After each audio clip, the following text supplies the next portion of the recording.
Good evening. Dun, Good dun, evening. dun, dun. More Americans get their news. Just kidding. Hi. This is not news. This is olds. Going through some history tonight.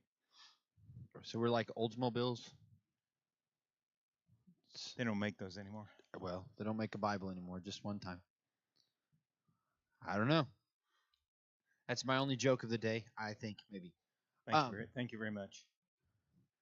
be here all night. Hi, Bill. Good evening. Welcome back.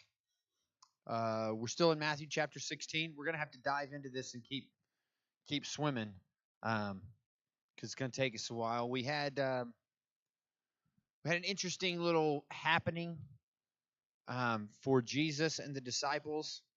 Some people would argue that like he went to find solace in Tyre and Sidon area, runs into a widow who Right. helps him discover something. I would No, argue he didn't discover it. She we reminded. didn't. Yeah, I'm she saying some reminded him. people Okay. say that. Okay. We buy more into Jesus was divinely appointed to be somewhere Right. so that he could demonstrate to the disciples the mission that he's on. Right. Yet another learning, teaching opportunity. Because it would be easy to have the story of feeding the 5,000 and go, we're on mission. Right? Yeah, we are. We're on mission. Huge example. Yes. Why repeat it? Yeah. And it's this huge example of ministering to what group of people? Basically, his own people group. Yes, his own people group. Yeah. The Jewish people, like, we're ministering to them. They are found. The promises for them. We are reestablishing the Old Testament promise that they're going to be a blessing, but it's all going to come through them.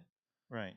And wouldn't that, well, in the long run, that would isolate even more yes the folks of the Decapolis and the rest of the people outside the religious triangle. And so that his disciples didn't get distracted, in my opinion, so that his disciples didn't get distracted by that, he led them beyond that place to the Tyre and Sidon, interacted with a widow who who spoke back to Jesus, right, and gave a reminder, a remez of what prophet?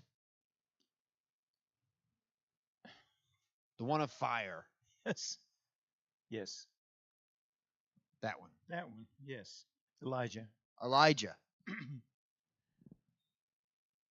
And okay, these kids would still know that, and as soon as she brought up this one example, this one remez, their minds were probably racing. Gosh, Elijah did the same thing. Elijah did care for this widow in this same area. Mm-hmm. And then he leaves there. Went into hiding. Not Elijah, but Jesus leads his disciples away from there. They end up walking around the Sea of Galilee. And they end up on the other side. Right. Again. For the second time, right? Right. And then he does another miracle. Well, many miracles, but it leads to... Right. Well, after he heals all of these people, they've been following him for 3 days. Yeah. He refuses to leave them hungry. Again. Yes. He again confronts the disciples. Yes. And they have said, we left without bread. Yep. Are they that far from civilization? No. 20-minute walk. Go down to the bakery. Right. No problem. Homeland is open. Run on in and get some bread. Are they going to Homeland? No. Why won't they go to Homeland? Because it's not their place. Yeah. They're gonna send anybody else. The Decapolis is a very unclean region. And okay, let me ask this: why would that still bother them? And they'd been there before. Mm-hmm. They didn't stay very long because of that the miracle that Jesus performed. They didn't stay very long. But why would it bother them again, knowing that Jesus took them there for a purpose? Were they still clinging Yeah. to the law. They were still clinging to what the Pharisees had told them Yeah. all their lives, what their rabbis as they were young kids. They were force feeding them. You've got to do this, otherwise you will be unclean. You'll have to spend time out of the Yes. village. We'll get back to that question in just Right. a moment. Okay. Might be a few moments, but we'll get back to that question in a moment. Okay. I love the question because I think it will enlighten us a lot to what we're about to get into. So he feeds how many? 4,000. 4,000. Was that a significant number? Were the numbers significant? Well, yeah, they were always significant. I mean, 4,000, 5,000, Yeah, the 50s and the hundreds whatever. and the There's sevens. There's always a reason. yes. Yes. Okay. So then they leave. Get in a boat, right? Again. And they head across. And they find their way back To to the people. right. To Bethsaida, right? Right. The Bethsaida at the very top of the religious. Yeah, right up in right here. at the top of the Sea of Galilee. Yeah. So they end up right here. So they've gone from here, over, down, back over here. Then they get to here. And what do they run into? What's the first thing that happens that we're told? They meet up with Pharisees. And what do the Pharisees want? They want a miracle. They want a sign. They want a sign. Show us Yeah, show us the that sign. you're the right person. It feels a lot like John the Baptist, right? When he said, Well, are you the one or should we look for another? Remember we talked about that one. right? Because we go, well, did John forget that he was the one? But that wasn't it, was it? No.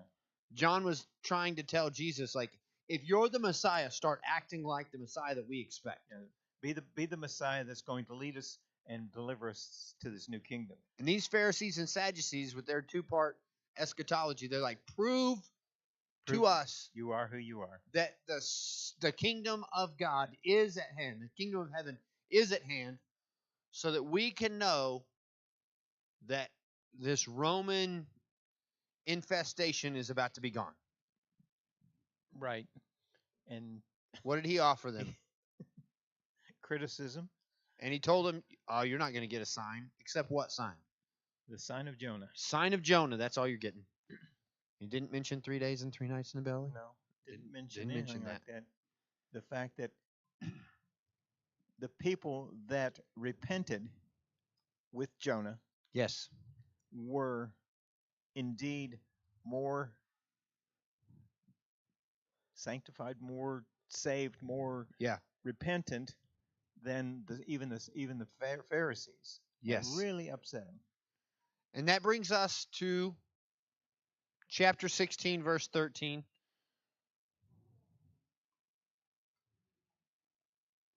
And let's read the first half of verse 13 and then let's talk about it. We're going to get half a verse in, guys. We're bringing the thunder today.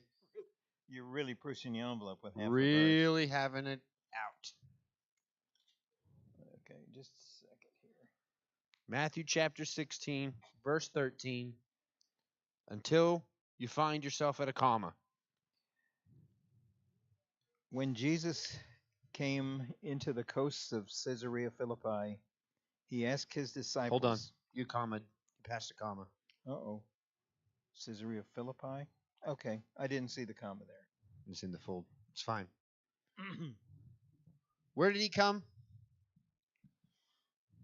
The Caeserea Philippi up here on my really well drawn map. It's quite a ways north of the it's a ways up there. Here's what you need to know. Between the religious triangle area, like Bethsaida area, and Caeserea Philippi, in the middle here, nothing. Right. Nothing. So let's talk just real quick. Well, that's across what is now the desert in the southern Syria. Yep. Similar, yep. And so Caesarea Philippi, Caesarea, named after the Roman Emperor Caesar. Yep. Was. Let's talk. We're going to get there. Let's talk first. Tyre and Sidon, that area. What does the book of Mark say that this woman is? He doesn't say she's from. It doesn't say that she is. She's Phoenician or Syro-Phoenician. Syro-Phoenician. I feel like we've talked about Syrophoenicia in the past. Something about God worship. They had a god, right? Other than Baal? Nope, that's the one. Yeah. So they had Baal. Right. Who was Baal? Can we be reminded of who Baal is? Baal is fertility, agricultural fertility god. Right. As the story goes, if you're paying attention online, Chelsea, do we have sound? I'm just trying to make. Oh, we did good. All right. I'm just making sure. We've had problems in the past. Right. In the Syrophoenician area, the story of Baal that permeated the Old Testament Right. is that Baal was a bull. Right. Is the image of a bull. Mm-hmm. And Baal was the god of agricultural fertility. Right. And when fall came, the story was that Baal would go into the underworlds and he would into the depths and he would pursue after Asherah. That was his muse. Right. And Asherah would she would tease him and flirt with him, and then she would get him to the point of ejaculation, and she would leave. And the story was that the latter rains, the rainy season there, that's the fall season, that was his seed covering the earth. And then this would happen through fall and winter. He would get by the end of winter, he would get tired of her games, and he would return from the underworld to the rest of the world, and that's why everything would begin to grow again. He would bring back life and agricultural life. And people have a tough time believing in God. Yeah. Yeah. And so this was the legend, or as it is, of Baal. Right. Now, tough part about the Syrophoenician and Old Testament happening is there's a group of people who kind of took over the world on the backside of the Old Testament. Who are they? How far back do you want to go? Just prior to the Romans? Yes. The Greeks. The Greeks took over. Greeks just. What do you think they did here? What do you think they what? What do you think they did with that whole legacy? They brought their whole new set of gods. Yes. So they just kind of took Baal Alexander the Great conquered the region. Yes. The people of the region had no choice but to accept the Greek gods. Right. And at that There's point, just a couple of them, right? Yeah, well, one for every day of the week. Plus, one for every chair in this place, plus everything. a couple hundred. We talked about this, is that for every little piece of land, there was a god. Yeah.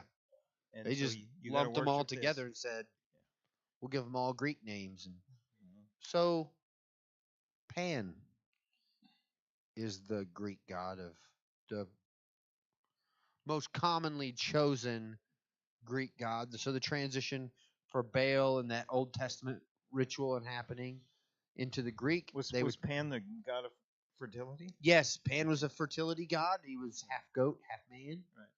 Right. Yeah. And you think of the Minotaur. Yes. That's another god. Uh-huh. But that's the shape that he took. Yeah. Man and goat. Half man, half goat.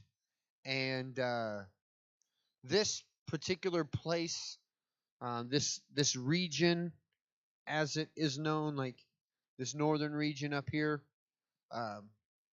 in the Greek culture, becomes known as Panias. Panias. Did it extend down to what is? No. Just this northern region just that up little here. Piece. Yes. Right, and in the Roman times, the Romans butchered the translation of the name, and they called it Banyas. Banyas. Wow. In the Roman culture. But it had stuck. Stuck. Stuck. Yeah. Stuck. Yeah, it's stuck. Yeah. Well, it took root in the translation. Yes. Or Now, there is a man who kind of brought organization back to the area, had a great kingdom because he was rich, and they let him hang around in the Roman world. What was his name? Herod. Herod the Great, Herod the Tetrarch. Yeah. Very capable man, had a lot of favor. He built a city called Caesarea, Right. often called Caesarea Maritime or Caesarea by the Sea. Right. That he made this man-made port, Right. an amphitheater, and it was massive city. Called it Caesarea because like it was Named one after. Well, he did it in homage of Caesar. in homage of gain Caesar. favor. Yes, to He gain didn't favor. care anything about Caesar, but if he hadn't, Oh yeah, he had this curried money the and he favor. could do whatever he wanted, but basically. he curried the favor of the Roman Empire. Oh yeah, he made it easy for them to get in and out. When Herod the Tetrarch dies, what happens to his kingdom? It's divided. It's divided into 3 sections.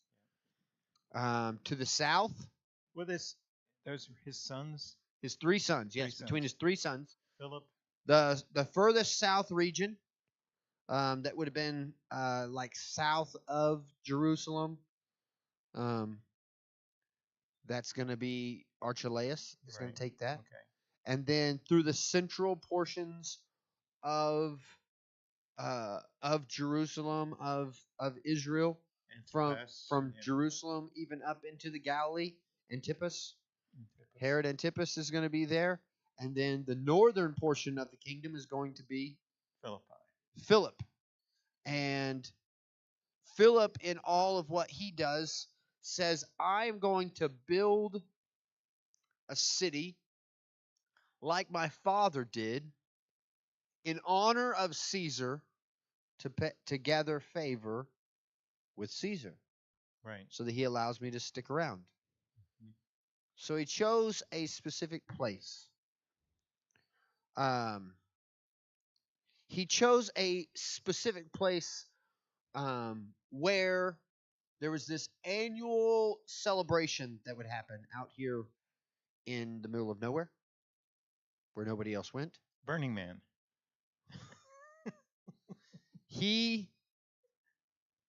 It's kind of like Well, when you read it, Vegas, I think. well, when you read it, here, and the way you've got it spelled out, a pandemonium, I think of Burning Man. So here's 'Cause what it's- happens. So every year Right. in this 1 month, there was this celebration to Pan. Okay. It is where we get the word pandemonium. Okay? That's what it was called. Right. That was the coined term for this happening. In this space, in 1 month, from all over the region and beyond, 500,000 to 1 million people would come to this place Wow. to pay homage to Man. and pursue after Pan for fertility. And here's what they do. In the temple of Pan, they had a 6-foot tall, molded, crafted, erect male genitalia. And they would put it on a cart and lead it through the city. And women would caress it and throw stuff on it and jump on the cart and just to touch this thing, hoping to be blessed with fertility. This is what the women did. Mm-hmm. Now, off in another place close to the Temple of Pan, there was a mud pit, space where they kept goats. While the women were throwing themselves at this 6-foot statue of male genitalia, the men were having relations with goats. to pay homage to the goat man. So, what did they call it? I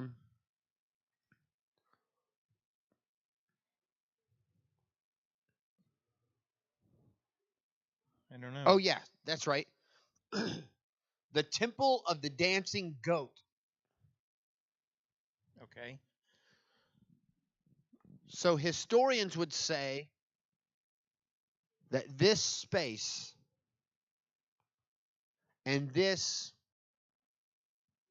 commercialized happening is why Caesarea Philippi, it's why Philip, who wanted to take advantage of the economic opportunity that this many people in the same place provided, that he built this place as an homage to Caesar in that spot, out in the middle of nowhere.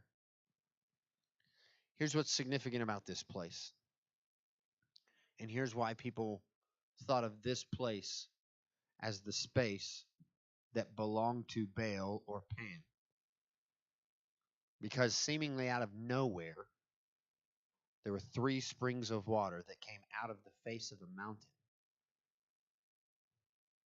and flowed down, and it becomes the headwaters of the Jordan River.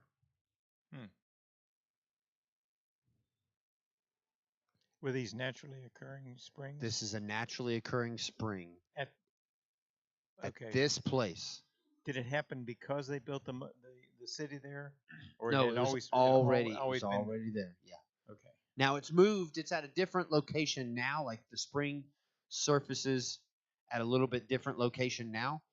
But when this was happening, this spring was coming up out of the ground and out of the face of a mountain.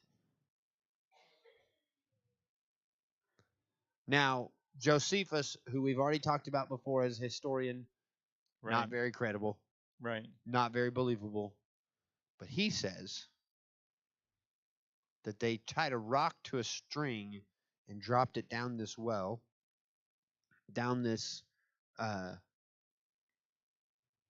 spring, Right. to see if they could find the bottom. And they couldn't. 2 miles worth of rope, he says, and they never found the bottom. Okay. So they talked about it as the gateway to the underworld. Uh-huh. The Romans called it, this place, the gates of hell.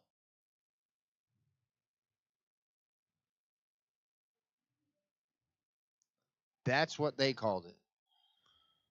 So the question is, when Jesus leads his disciples to this place, what are we doing here? Like, Jesus, we went to Tyre and Sidon, and we made our way over to the Decapolis. So why are we going here? But what are we doing here? You know what I mean? Yeah. Well, it's And like, we're not told, we're not for sure when he was here. But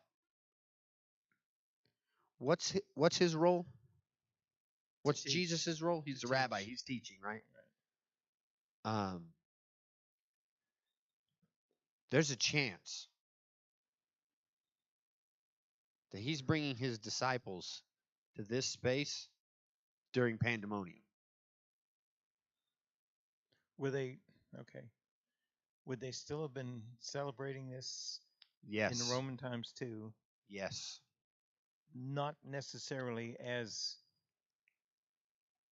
Everything I just described to you, still going on. that was Pan. Okay. That was the Roman times. That was not Baal. Okay. Yes. So, well, we started out with the Greek times. The Greeks brought this Yes, the Greeks brought this about. Yep. celebration. So the Romans just continued Yes. the celebrations under their own gods, their own Yes. reason. Yeah. Okay. Mhm. So, what are we doing here? There's got to be an example of why. Yeah. So they found their way to here. Now we know where here is. You ever read Caeserea Philippi and thought, Just thought of it as a place. just another place, right? Just another Yeah. town. It's kind of Well, more it's significant. it's like everything else. It's Tyre and Sidon, just a place. Yeah. Caesarea Philippi, we hear it as a place where Paul went. We hear Yeah, it just another place. as a place where they went to spread the word, Yeah. spread the truth. Yeah. So at this point, yeah, it's just another place in Western culture. Yeah. We miss it altogether. well, we skim past it, like you said. It's the chapter, verse 13, first First phrase, half. Yeah. basically. Yeah. So lead us on. They made their way to Caesarea Philippi. Okay. And here they are. And here's the thing. If it is close to pandemonium, like you mentioned earlier, Mhm. it's like they still weren't comfortable. Well, no, why would they be? I mean, if they were going there during the time of pandemonium. I'm saying, like we talked about them being in the Decapolis. Well, this was even more uncomfortable. Yes. Because they were not, well, in their culture, Yeah. the debauchery that was going on, certainly during pandemonium, Yeah. was something that was totally out of their concept. I mean, they'd never seen Yeah. those activities. And there's a reason there's a massive gap of nothingness. I mean, imagine Jesus getting done with this conversation at the religious triangle at Bethsaida, starts walking his disciples north, and they're like, where are we going? Back out into the wilderness, I guess. And he keeps walking. As he gets closer, you think they're extremely aware as they get closer of where they're going? 500,000 to 1 million people gathered there. Yes. Yeah. The further they get away from the religious triangle, and like he's not stopping, and maybe even Jesus is walking silently and leading his disciples this direction. I would imagine that Jesus walked silently most of the time. Yes. And so they're having this discussion about what Jesus just said, and probably this discussion amongst themselves about the sign of Jonah and this conversation. And then they get to Caesarea Philippi, and what does Jesus do then? He asked them a question that he's asked before. He asks them a question. Who do men say I am? Who do people say that I am? And probably the person who is most aware of why they should be uncomfortable here and why they shouldn't be here just decides, hey, I'm not waiting on anybody else to have an answer. I'm going to give you the answer so we can move on. Yeah, Peter. Because Peter wants to get this thing over with. Right. He's like, it is time to go. What does he say? And, well, it says they said in the Bible, but it says Okay. some say that you are John the Baptist, some say Elias, and some say Jeremiah, or one of the prophets. So this is pick a prophet. This is an interesting conversation because, like, Jesus being John the Baptist or being confused by him or for him, Right. if John the Baptist was Jesus' rabbi, he probably dressed similarly, spoke similarly, acted similarly, like looked even similarly. They were they were related, so Yeah. like they still had a similar look to one another. So Right. Yeah, just the fact that Jesus probably wasn't wearing the exact same clothes. right, but so that he makes was kind wearing of sense, right? Yeah, but he was wearing clothes of the day. Yes, But he was wearing clothes that were worn in the religious triangle. right. Not the clothes that would have been worn by Not the up here. Yeah. Romans and the Greeks. Certainly not. What about the second one? What did people say? Maybe he was Elijah. Elijah, yeah. So he kind of had a little bit of spunk to him, right? A little bit of fire. But isn't that the person that they compared, like when we talked about John the Baptist and what he was dressed like, Right, and the camel's hair, right. The rough exterior. the robe, right? Like the belt around him. Mm-hmm, Ate wild locusts, and like he was in the wild. He was a wild man. mm-hmm. Elijah, known as the Fire. prophet of fire. Maybe Jesus was a little spicier than we wanted him to be, than we imagined him to be in our Well, beautiful pictures of flowing locks of hair. Elias was known for his outrageous Confrontation. confrontation Yeah. and his outrageous miracles and his daring. Yeah. He dared 400 Yeah. priests. Come on. Challenge them. Yep. Come on. Build a fire. Better pray louder. Call your God. Maybe he's using the bathroom. Got to get him off the pot. Yeah. Call him down. And then when they didn't, Shows up. No. He says, pour water on my my Make altar. it harder. Yeah. Prove that this is not me. And even the stones were burned away. Yeah. But then what's that other guy? Jeremiah or one of the prophets? How does that make any sense? See, that's what's strange about Jeremiah, the weeping prophet. Yeah. He wasn't really a strong-willed a person. What was Jeremiah's message? Rebuild. Jeremiah wasn't rebuilding. What did he tell the people? Oh. Because he was standing on the precipice and he said, hey, the Assyrians are coming. Yeah. Look for the bad guys. You probably should lay down all of your stuff and just surrender to them. Now, just surrender. They're coming. Just surrender to them because you've been disobedient. You can fight and you're going to be conquered anyway. You can flee and you're going to get double conquered. Like, just lay down. And, like, he was viewed so much as being pro the Assyrians coming that they said, we're going to put you in prison. And then they showed up, and he was in prison when the conquering happened. Right. Okay. So he was considered so, like, I think people said maybe Jeremiah because Jeremiah was pro the outsiders, and now Jesus is like, let's go see the outsiders. The outsiders, you know what I mean? And then what does Jesus say? Well, whom do you say I am? But who do you say that I am? Right. And Peter's like, I know how to get out of here. That you're the Christ. What does he say? Son of the living God. Yeah. You are the Christ, the Son of the living God.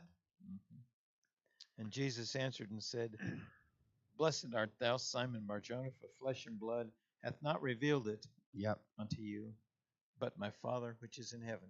Yes. And then what does he say?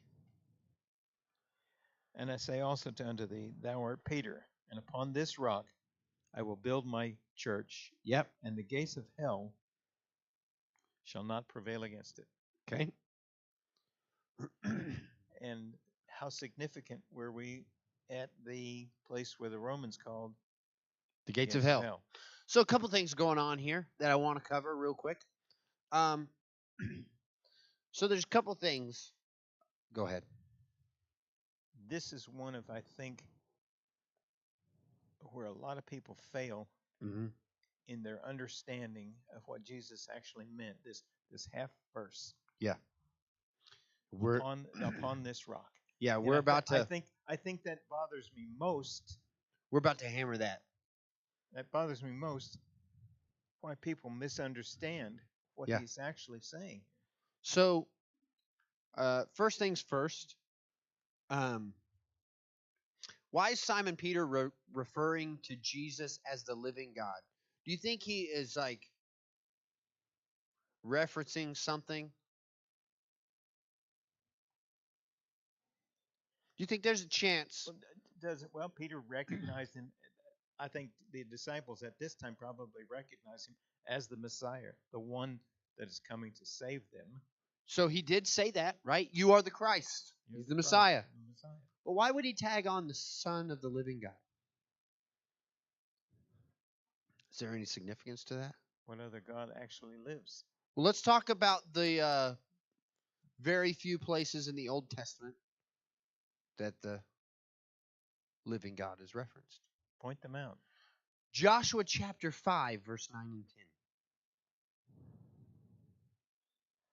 and I don't have it actually marked, so I'll have to flip there. But Joshua chapter 5, I'm going to read verses 9 and 10.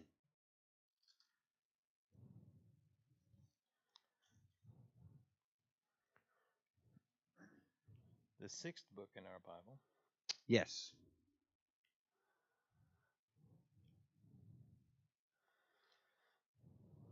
I said Joshua chapter 5. Joshua chapter 3, my bad. Oh, okay. I just read that and I was like, let me that is get- not right. let me get Joshua chapter 3, verses, verses 9 and 10. Okay.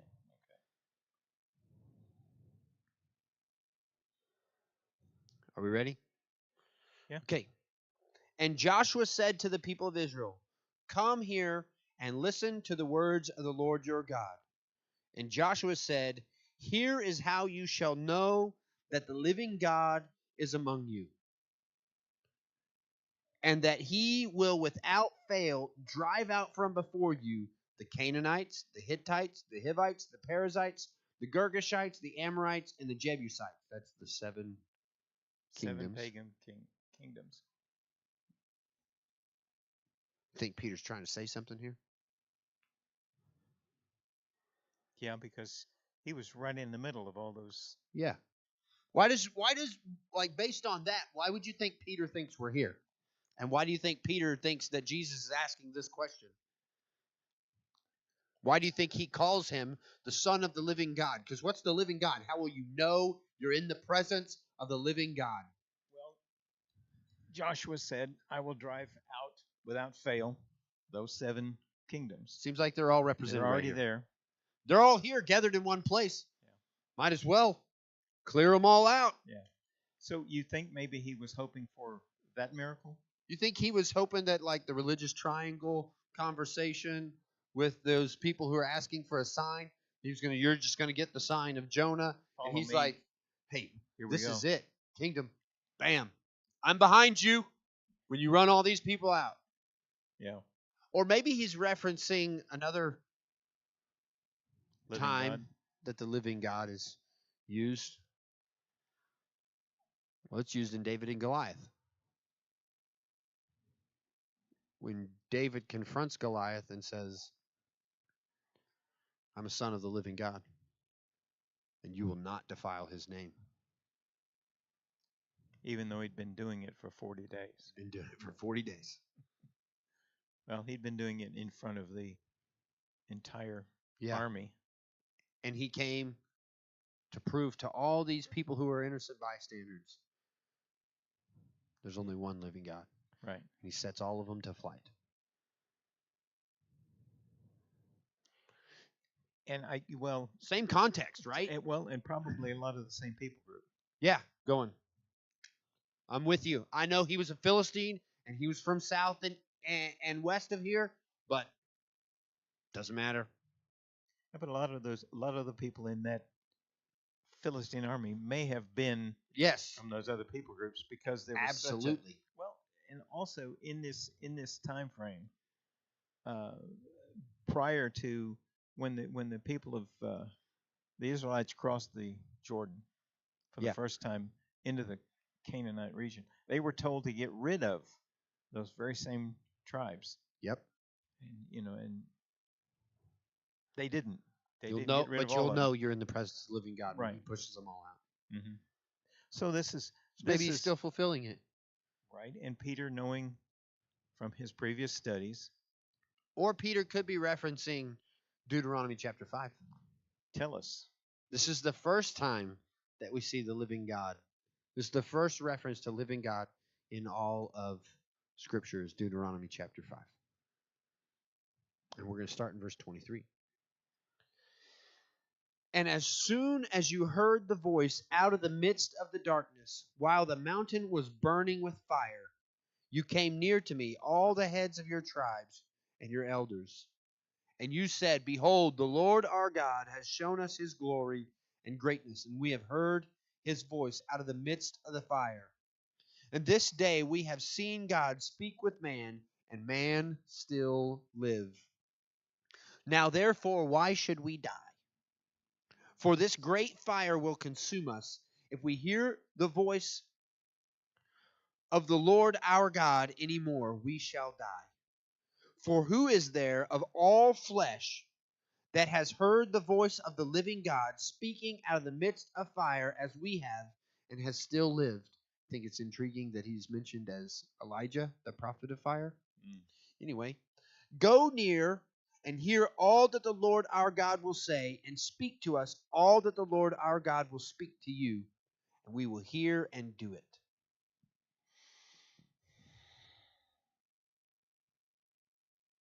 And who's talking?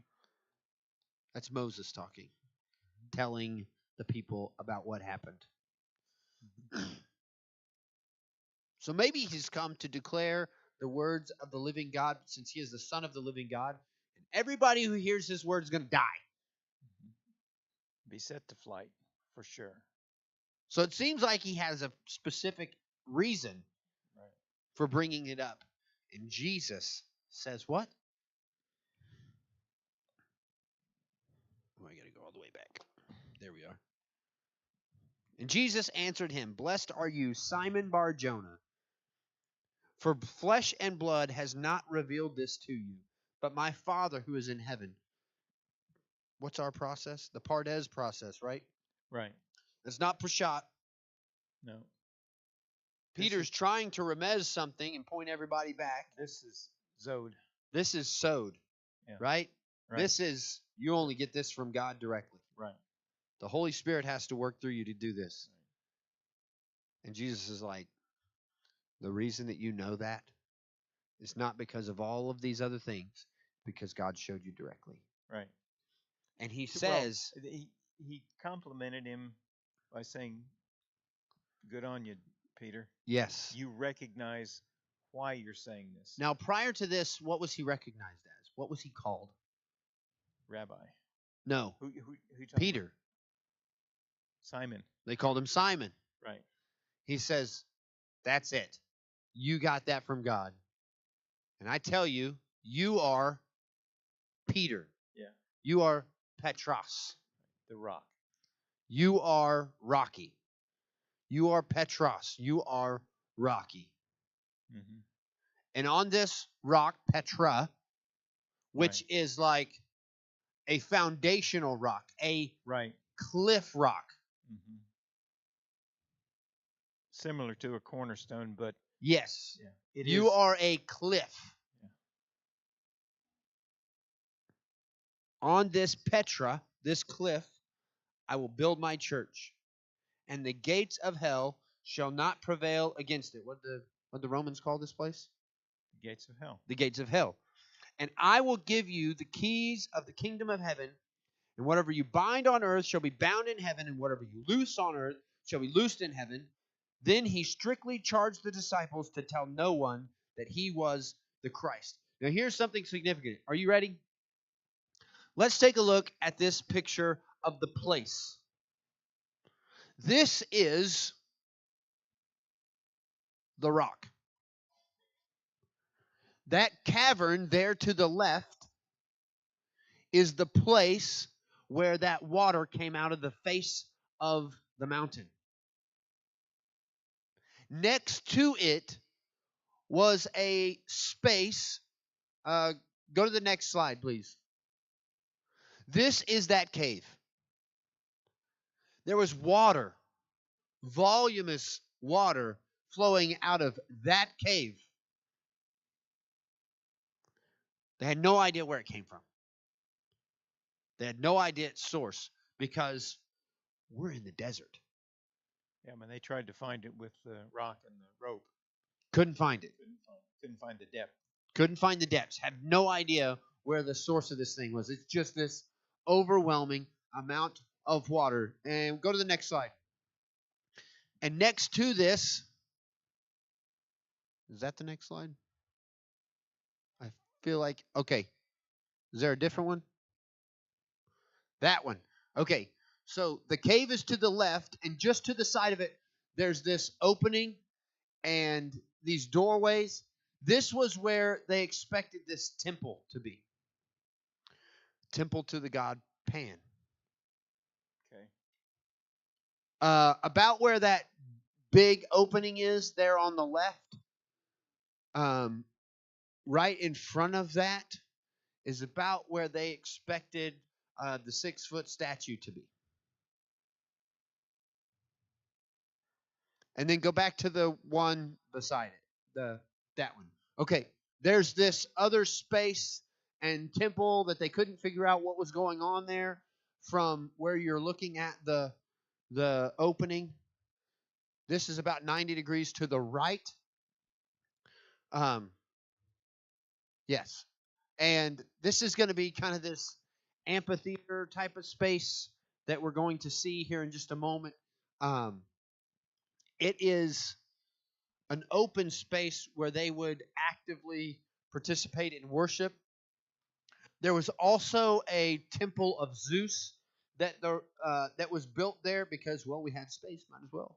Like, if we're going to worship the gods, might as well worship Zeus as well. And then there was another place off in the distance where from here, what you can see kind of up and over, was this space where they would, where the temple of the dancing goat and the celebration of the dancing goat would go on for the male side, if we remember what happened as we were having that conversation earlier. There's another picture. The next picture is a recreation of what they think. See, now that temple that they show on the left side, which is where the water was coming out, that didn't actually exist. So this recreation that they say happened, that one did not exist. But you have the space. I'm going to walk over here for the people who are here. If you're watching online, sorry. This space right here is where the water came out of the side of the mountain. This space right here is where the thing was going on. Okay? This was the temple to Zeus. This was on the very top there. That's where the pit was, the space was where they held the goats and had the festival of the dancing goats. This space right here is where this amphitheater and space is, where they had a statue of Pan here. And during Pandemonium, they would gather people here multiple times a day and tell them the story and the lore. So if we look at this, we see this treed-in area over here to the side.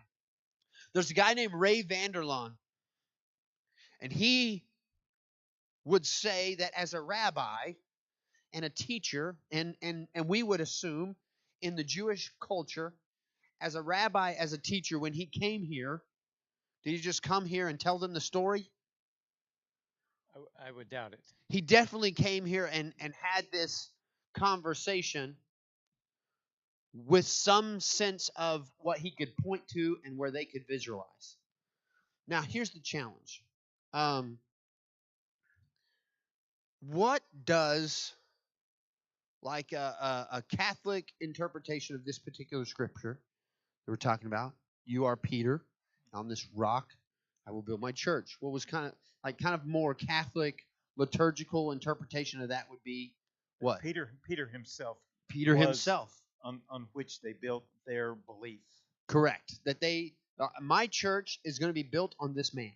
Right. And first leader of the church. Right. Allegedly. Not really, beyond Jesus, after Jesus' ascension, Peter is the leader of the first century church, right? Peter was exalted in the Roman Catholic Church because of this statement. Right. And the Church of the Rock. Yes. And the very idea that we had to build it on someone or something that the people could see. Yeah. And Peter was the man. Yeah. Brought forth by Jesus as. So I don't necessarily disagree, but I don't necessarily agree overall. I mean, Peter was definitely the leader of the first century church. The concept of the rock, the foundational rock, okay, like we talked about, the cliff rock. Yeah. That is a more stable idea of what Jesus' church should have been. So more Protestant an evangelical view of this statement would say, what is the foundation of the church? Christ. Christ, the confession of Jesus as Lord, the rock. Son of the That, right. That is the rock. He was the cornerstone. Right. And so that would definitely be like our more evangelical Protestant view of, Right. especially isn't October like Reformation month? Yeah. It is, right? So the Reformation really led people to kind of leave the view of Peter as the rock and really lean into the confession Right. of Jesus as Lord, Son of the living God, as the foundation. Now, from a Jewish rabbi, did he bring them up there for Peter's declaration? Like, how does he give visual Well, to that? He's going to point to this formation, this rock. He's going to point to that structure as being something that's immovable, everlasting. Yes. You name it. He had to point to that because he didn't have Peter, obviously. Right. But he Will had you send this, turn to the next slide, please? But he had this as a demonstration of what Jesus was meant to be. There we go. All right, here's a group of people. This is that guy in the hat on the right, on the top. With the backpack on. With the backpack on, not the one in the orange with the gray shirt. That's actually Ray Vanderlaan. Yeah, in the background on the right. Mm-hmm. Okay, so you can see the opening to the cave and all of this that was happening off in the distance. Imagine Jesus in this place with people filling this place. And Peter says, "You are the Christ, the Son of the living God." And Jesus answers him and says, "Blessed are you, Simon Bar-Jonah. For flesh and blood did not reveal this to you, but my Father who is in heaven. And I tell you, you are Peter, and on this rock I will build my church, and the gates of hell shall not prevail against it." Very significant. Is Jesus saying that I think there's a chance, very high likelihood, that Jesus isn't telling his disciples to build the church on that profession of faith. Not that he's not. I would say that Jesus is pointing at this rock, this cliff rock, and saying, right here, in the middle of all of this chaos, in the middle of all of this ungodliness, in the middle of all of this, you would never come here for any reason, in the middle of this danger of being lumped in with the wrong people, right here, right next door to what Rome called what? Pan. What did Rome call this place? The gates of hell. The gates of hell. Right next door. Right where it is in turmoil. In this mission field. In this space where nothing is going right. Right here is where I'm going to transform hearts and lives. I'm going to reach the captive. I'm going to set the captive free. I'm going to bring good news to the poor and the needy and the helpless and the hopeless. Because why are these people all throwing themselves at this God of fertility? Because their only hope Right. They can't go of on. survival, Right. They can't go on. their only hope of prosperity was a big family. And Jesus said, when all these people who are begging and hoping and chasing after anything that is hope, he's like, I'm going to be here for the hopeless. I'm going to give them hope. I'm going to be here for those who are caught up in this crazy, unthinkable activity. And I'm going to make them whole. And I'm going to build my church here. And my church and my influence and this declaration of the gospel, this declaration of Christ is the Son of the living God, and I depend on him for everything. I reject everything else and follow only him. This activity, the gates of hell, and all this stuff that's going on here can't break the door down. It can't win. It's hopeless to win against what is happening in the kingdom of God. Right here in the middle of all of this debauchery, that's where I'm going to be the most capable. I'm going to be here with you. So all of these other places that you felt uncomfortable, I took you to an even more uncomfortable place and pointed it out and said, no, right here. I'm going to take you to where you're uncomfortable, where you don't feel safe, and I'm going to be your safety. I'm going to be your more than enough. I'm going to be the one who provides all that you need, just like I said I would. I'm not asking you to accept me and follow me and me to lead you into this hidey hole corner where you're safe and secure from everything ever. I want you to go into the middle of this mission field and see this dangerous place that is seemingly openly rejecting me. And I'm gonna ask you to make this declaration and see that I won't do miracles. Right. And make a difference right here in this space. And I think Jesus has hammered home this process for his disciples from Syrophoenicia all the way over to the Decapolis, and his challenging of the religious leaders and leading them all the way up here into the middle of Mardi Gras and saying, this is where the church is going to be successful. Right. I'm leading you into these dangerous places. That's where the church has to be. Absolutely. All of these other people already have the promise. Yeah. Everyone else doesn't. These people had a taste and now they're chasing it. These people are trying to figure out how to make it their own and nobody else's. This lady is hoping to just live on the scraps. But these people are completely unaware. Right. Well, she reminded Jesus at Tyre and Sidon. She reminded him that just the crumbs would be enough. Go feed these people crumbs. Yeah. If nothing else. Man. And then he says to the disciples,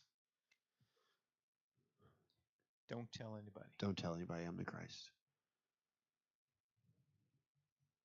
You think he told them because he knew that nobody would understand? Well, it would be information that they wouldn't, first of all, would never have heard of him. Yeah. Most likely. Now, Jesus being the Christ to his disciples and telling them to build the church here, significant. He's going to make his way back down here, though, right? Because that's where home is. Yeah. Well, that's where he tells him he's got to go. And if he makes his way back down here, and eventually all the way down here, and then they start telling him he's the Christ, and they start believing, like legitimately believing that he's the Christ, these people are going to try to lead him down here to run out the Romans. Right. Like they want him to be Christ and set up a kingdom. Jesus is like, I am the Christ. My kingdom's starting here. This is where I'm going to build my church. And then tells the disciples, don't tell anybody. Because when we go back home. He didn't mean to tell them, not tell them there, but tell them where we're going. Yes, that's what I think. And telling these people is the hope for them. Telling these people is a different kind of hope and a different kind of eyeball. But their teaching for millennia has been these people. There will be a Messiah. Yeah, that's what they're. Yeah, there's a Messiah coming. We want to keep our Messiah to ourselves. That's right. We want our God to ourselves. Yeah, these people said our Messiah is going to rid us of these people, and the Messiah says, "Hey, I'm here for these people. And these people aren't going to understand it, so don't tell them." Right. Okay. You know what I mean? Mm-hmm. Understand. But he tells that a lot. He says, "Don't tell them who I am, because I'll get to them eventually." Yeah. But it's going to be up to you. Yeah. To tell them who I am eventually. Yeah. Right, because I'm going to divide them in 50s and 100s. Right. Giving you the tools, and you're going to go do the work. We know from further reading that his mission was not yet finished. That's right. He's got to go to do what he had to do in order to fulfill that. Does understanding the region and the specific area where they are, does it affect how you read this passage about Caesarea Philippi?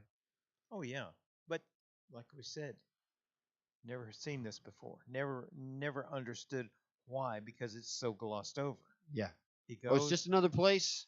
Yeah. He says something life changing to a man, and Well, it's as if he went up there with the disciples and yeah, and said, "Okay, on this rock I will build my church," yeah, not knowing that it was an actual rock.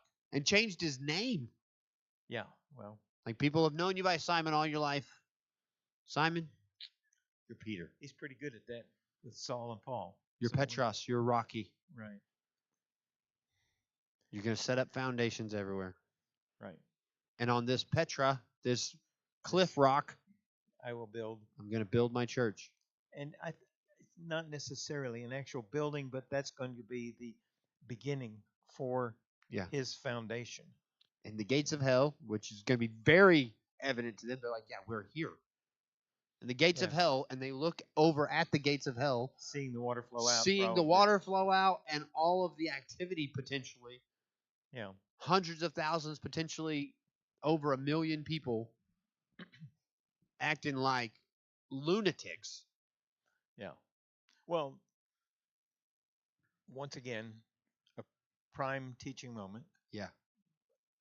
And those kids, because we know they're kids, Yeah. probably fearful for Yeah. their own lives, because we don't want to be part of the goats. Yeah, and We most of don't- them couldn't get into an R-rated movie at this time. Yeah. But they're in the middle of one.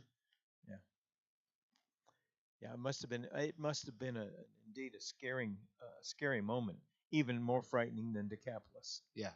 because not only was Decapolis unclean, this one was unclean And in on the act. steroids. Yeah. In the act. Like this is, I'm telling you, this is like Mardi Gras and Oh. Las Vegas on steroids. Yeah. Well, we hear Mardi Gras called the Bacchanalia, Yeah. which is just really a rampant Yeah. sin and sexuality. Mm-hmm.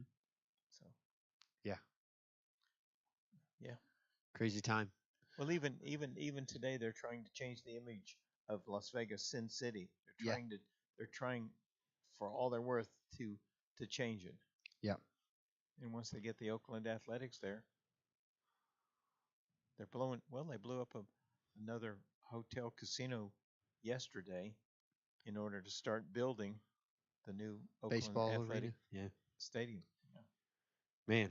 Make it wholesome. And get it out of Oakland anyway. So here we go. That's we're gonna have a little bit more discussion here in person, but man, I told you Well, this is gonna be a good one. When I asked you this evening, I said we're getting into some history. Oh yeah. I know the history, but I didn't know the actual Topography, topography. Well, geography. Caesarea Philippi, I've heard of that time Yeah. after time. And I've heard of this verse Yeah. in Matthew time after time too. And that's why I said it sets me off in a lot of cases Yeah. because of the not unbelief, but the misinterpretation of the belief. Yeah. So We're good gonna have a stuff. little bit more discussion here in person. Thanks for joining us online. Sorry about the pictures. You can look them up.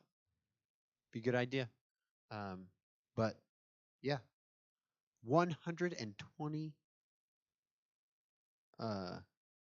videos later, which I mean, anyway, it's a good time. Yeah.